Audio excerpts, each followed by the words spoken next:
And I heard the number of those who were sealed. 144,000 of all the tribes of the children of Israel were sealed.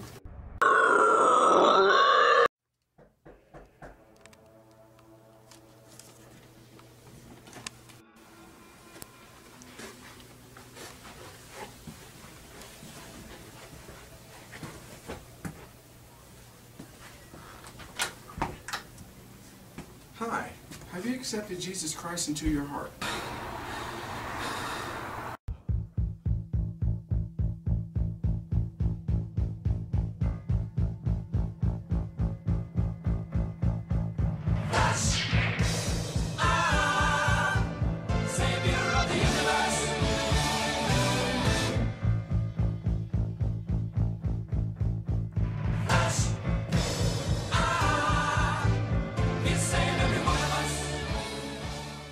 John, if you lean forward. Yeah, I'm so you just can't lean back. Just stay right there because then you'll cut me off. Okay. Are you all ready? Yeah. Hi, and welcome to our first review for scripted movie reviews and video game reviews. I'm David. I'm Hector. I'm Richard. And I'm Eric. And we're going to be reviewing the first Evil Dead today. It's directed by Sam Raimi, starring Bruce Campbell, and a lot of other people that we do not know about because they haven't been in shit afterwards. The overall synopsis of this movie is that we have a group of kind of middle 20s-ish people going into a cabin in the woods, and they find a mysterious book, and they read this book, and uh-oh, demons everywhere. And it's a great piece of work, in my opinion. Sam Raimi has a very unique directing style that is not captured in a lot of his, especially newer movies that he comes out with. Bruce Campbell just has fun with it. He acts it perfectly, though, especially near the end. He just destroys the role. The camera angles are just phenomenal. I haven't seen a piece of work since that has that kind of, character with the camera. I thought it was really great. I'm really into horror, so I thought it was going to be something I was really scared at, and it was. Especially if I was at that time period watching that movie, I'd be freaked out of my mind. So I had a great time. Yeah. I definitely agree. Having seen the movie first, in the age of being a child, now you wouldn't exactly consider it horror, but being young like that, those kind of things would scare you. I agree with the camera. It was almost an additional character in and of itself. I mean, most people don't like the shaky cam, the running cam, but it added a sense of an additional character witnessing the scenes.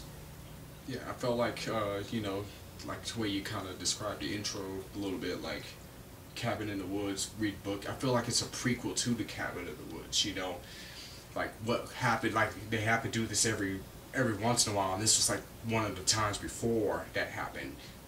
This is how it happened.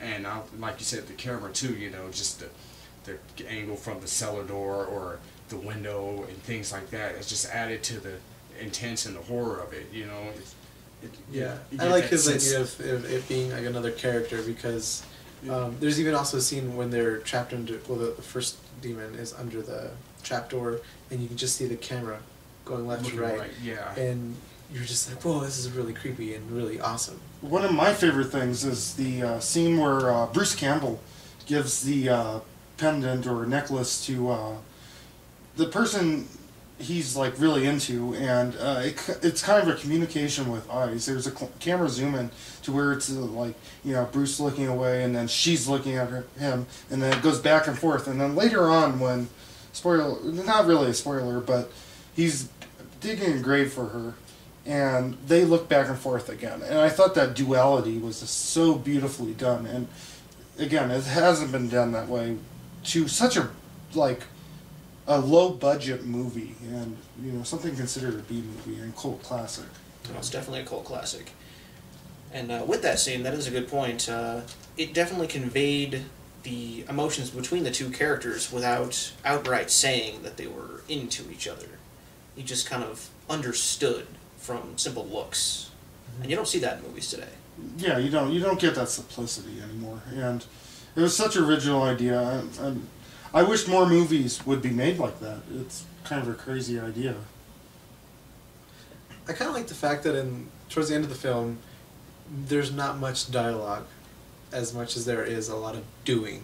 You know what I mean? So it's storytelling without dialogue, but it's just action, action, action. Which is movie magic.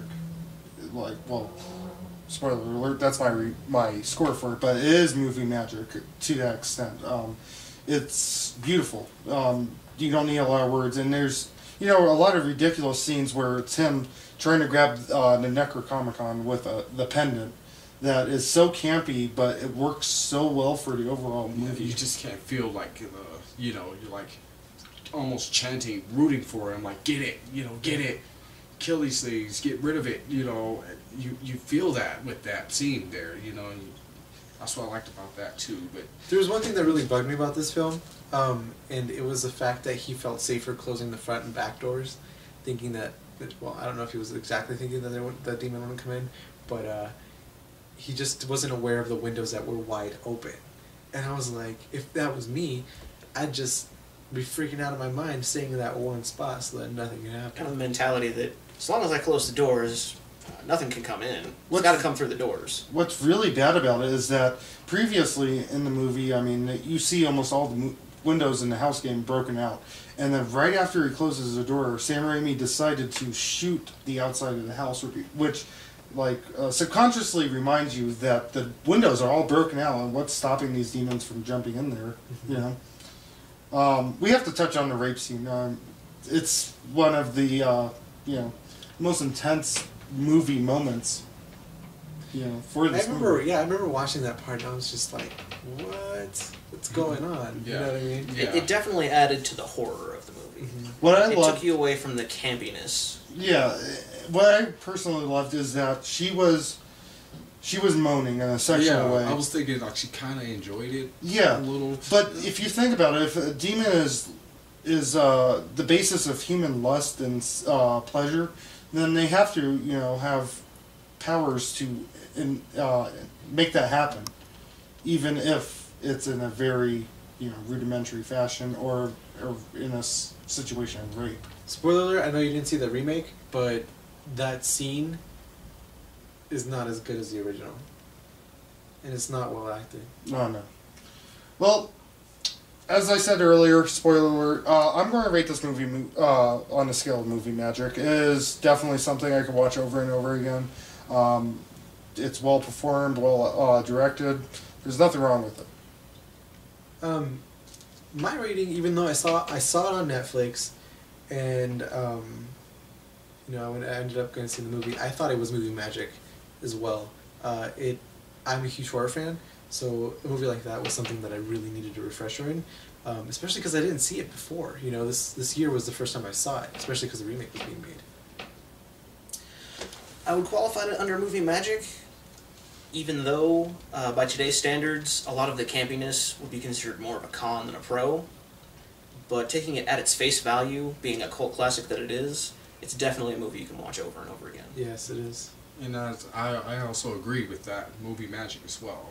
Even as a kid, I saw this as a kid when I was like 8, 9 years old. Don't know why, but and even though it scared the crap out of me, I thought it was a really well-made movie, and I was just all the time talking about this movie and wanting to find it, and it finally comes on Netflix. So that was our rating of the original Evil Dead. We're going to be reviewing the new Evil Dead coming up, and probably some other stuff, but you can expect a review for the new one in the coming weeks, basically. So for the time being, don't forget to follow us on Twitter and like us on Facebook. Remember to subscribe to the channel, comment, and leave your suggestions below. And while you're down there,